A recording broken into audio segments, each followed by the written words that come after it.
Nitong nakaraang mga araw, isang pangyayari ang nagdulot ng galit at pagkabahala sa maraming Pilipino. Ito ay ang panibagong harassment ng China sa Ayungin Shoal, kung saan sinubukan nilang hadlangan ang supply na dadalhin sa mga sundalong Pilipino sa BRP Sierra Madre. Ayon kay House Deputy Minority Leader at ACT Teachers Party List Rep. Franz Castro, dapat na magsagawa ng investigasyon ang Kamara de Representantes upang malaman ang katotohanan sa usapang maaaring nagkaroon sa pagitan ng administrasyon ni dating Pangulong Rodrigo Duterte at ang China tungkol sa paglimita ng supply sa Ayungin Shoal.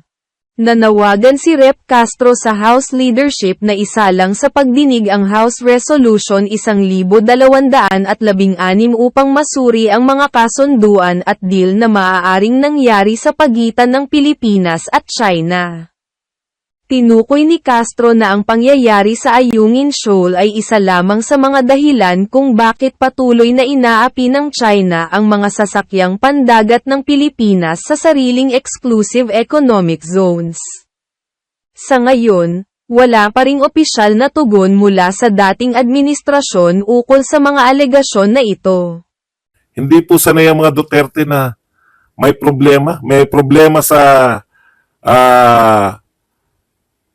laglag bala sa airport nung panahon ni Tatay Digong. PI kayo. Pag hindi nyo tinigil yan, pakain ko yan sa inyo. Isang mura lang. Yung 6 na taon na pinoblema ng mga OFW sa panahon ni Pinoy. Isang mura lang ni Duterte. Tumigil ang problema. Alam niyo yun? Kung sino pa yung mga tao na nilulutas yung mga problema na kinakaharap nila, sila pa yung mga sinisisi sa problema na hindi naman sila yung dapat lumutas. Alam mo yung wala kang magawa dahil hindi naman ikaw ang nasa poder, pero sa yung sinisisi ang lahat. Samantalang nung ikaw ay nasa poder, wala ka namang problema dyan dahil naayos mo eh. Alam nyo, simpleng daga at surot niya, hindi makayang problema. Simpleng daga at surot niya, hindi kayang problemahin, hindi kayang lutasin eh. Yan pang problema sa China. 6 na taon tayong walang problema sa China. 6 na taon walang bumobomba sa mga barko natin. Yung 6 na taon na payapa tayo sa China. Yung Pangulo nung nalutas yung mga problema natin sa China, before si Pangulong Duterte, paalala ko lang po sa inyo lahat, malala ang problema natin kay Pinoy sa China. Inaagawan tayo ng teritoryo. Tinayuan nila. Yung mga teritoryo natin, tinayuan nila ng artificial islands. Wala nagawa si Pinoy. Ano ba yan? Alam niyo, pag-usapin ng teritoryo, palaaral po ako ng kasaysayan, hindi lang po ng Pilipinas, kundi ng daigdig. Lahat ng kasaysayan, pag-usapin po ng teritoryo, ito ay usapin ng pagtatanggol, usapin po ng puwersa. Either ipagtanggol mo ang teritoryo mo or kung wala kang kakaya, di ba? Pagtatanggol mo o maaagaw sa iyo. Ganyan po ang kasaysayan ng mundo. No? Noon nung araw pa. Panahon pa ng mga Romano, nauna pa. Panahon pa ng mga nauna pa sa Roma. Mongolians, panahon ng mga Vikings. Nanood naman kayo ng mga Vikings. Never pa po na yung usapin ng teritoryo laging dakdak at korte. Korte, dakdak, wala po yan. Bakit pa nagdidigmaan yung mga bansa, di ba? Bakit pa nagdidigmaan yung mga bansa kung pwede namang idemanda? Halimbawa, nanakop yung Germany. Dapat pala dinimanda na lang ng mga Europeans na sinakop ng Germany. Hindi po totoo yan. Sa usapin ng teritoryo, is either pagtanggol mo o masasakop ka. Time immemorial. Wala pong yung mga pinagmalaki ni Pinoy na isinuplong namin eh. May nangyari ba sa pagsusuplong nyo? Ang point ko lang, nung presidente si Duterte, gumawa siya ng aksyon kung ano yung paniniwala niya na karapat dapat gawin na aksyon. Ang importante may aksyon ka eh. At nagresulta yung aksyon na yun, no? Nagresulta yung aksyon na yun sa kapayapaan natin with China. Walang binubomba, wala lahat. Nagresulta yung kapayapaan na yan sa build. Kala nyo, walang resulta, di ba? Yung investors mentality, papasok lang kami ng pera sa isang bansa kung tingin namin na payapa to. Payapa. Alam niyo yun?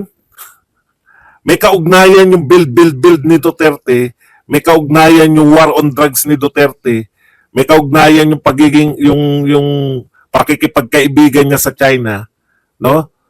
Diyan sa pagpasok ng mga foreign investors.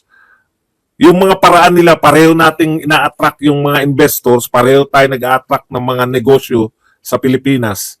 Nung panahon ni Duterte, inayos niya yung kriminalidad, inayos niya yung droga, inayos niya yung mga problema natin for 50 years sa insurgency. At higit sa lahat, inayos niya tong gusot with China. Ngayon, nung panahon niya, doon lang nagkaroon ng build nung naayos yung mga problema na yan. Tandaan ninyo, hindi po yan pilinano ng Pilipinas magkakaroon ng pera. Nakita niyo po ngayon. Bakit walang build better more na sinasabi? Plano lang nila yan. Pero pag hindi po pinasukan ng pera yan, wala kang 1 million a year. Ano yung 1 million a year na pabahay? Kinuha lang ba sa ere ni Marcos yun? Tumagos lang sa utak niya? Hindi. Nakabatay yan sa pasok ng foreign investment nung panahon ni Duterte. Dahil sangkatutak yung pumapasok dito na pera. Kaya ang daming napapagawa ni Pangulong Duterte. Gusto naman ni Pangulong Marcos, yung pumapasok na pera na yan, supposedly, makonvert niya naman 1 million. Kasi ayaw nilang sumunod eh. Gusto niya may sarili siya. Kaya nga build better more eh. BBM. 1 million. Di ba? Nakabata yan kung tuloy-tuloy yung pasok ng pera sa Pilipinas katulad nung panahon ni Duterte, magagawa yung 1 million a year na pabahay. Ibig sabihin, lahat, hindi ka lang pupunta sa ibang bansa, mag-invest kayo sa amin, mag-invest kayo. Binibenta mo yung bansa mo, pinagaganda mo yung produkto. Yung produkto yung bansa mo eh. Yung ating airport nung panahon ni Duterte, considered top 10 most improved airport. Pagdating na ngayon, worst airport. Balik na tayo sa time ni Pinoy na worst airport. Kasama na siya sa mga worst airport. So bakit ninyo sisisihin yung presidente na kahit na may pandemya, na iligtas ang Pilipinas? Kahit na may pandemya, tuloy-tuloy. Pagkatapos ng pandemya, pasukan kagad yung mga foreign investors. Kasi nariyan eh. Tuloy-tuloy yung Alam niyo yung mga kritiko ni Pangulong Duterte, naalala ko lang. May pandemya na, tinutuloy niyo pa rin yung build. Ganito po sinasabi ng mga kritiko ni Pangulong Duterte. Yan, sila Lenny and Company. Sila lang naman yung kumukontra nun eh. Pandemya na, tinutuloy nyo pa? Makakain ba yung semento? Makakain ba yung tulay? Yan yung mga banat nila nun. Walang pakialam si Duterte. Alam niya matatapos yung pandemya. Pagtapos ng pandemya, nakahanda tayo para sa kaunlaran. Alam niyo yung ginagawa ninyo? Yung mga tao na lumutas ng droga, hindi naman yan nalutas na yun yung problema eh, no? Sabihin nyo, bet wala na bang droga? Kung nalutas niya po 80%, may 20% pa rin. Kaya nga dapat continuity. Di ba? Doon importante yung continuity. Naubos na ba yung NPA? Lahat po nagsasabi. 80% o 90% natapos na ni Duterte. Itutuloy na lang. Importante yung continuity. nakita po ng mga investors yan, bakit nag-iba na naman ang Pilipinas? Ang hirap pala mag-invest dito. Every 6 years, magpapalit ng sistema. Every pagpapalit ng Pangulo, magpapalit uli ng sistema. Ay hindi kami tatagal dyan. Yung gusto naming mag-invest kami dun sa lugar na pangmatagalan. No? Ngayon, may problema tayo sa China. Buhat pa nang umupo si PBBM, magdadalawang taon na natin problema. Yung una tayong binomba, unang buwan pa lang yata yung binomba na tayo. Hindi ko na matandaan kung kailan tayo binomba. Ang tagal na tayong binobomba, wala pa rin solusyon. Nakakahukay kayo ng mga paninisi sa Duterte. Ang tataba ng utak nyong mag-imagine para maiugnay nyo dahil walang kakayahan yung Pangulo namin lutasin, kaya isisisi na lang namin to kay Duterte. Tignan nyo po kung gaano naka-absurd lahat ng mga pananaw nila. Galit sila sa China dahil binomba tayo.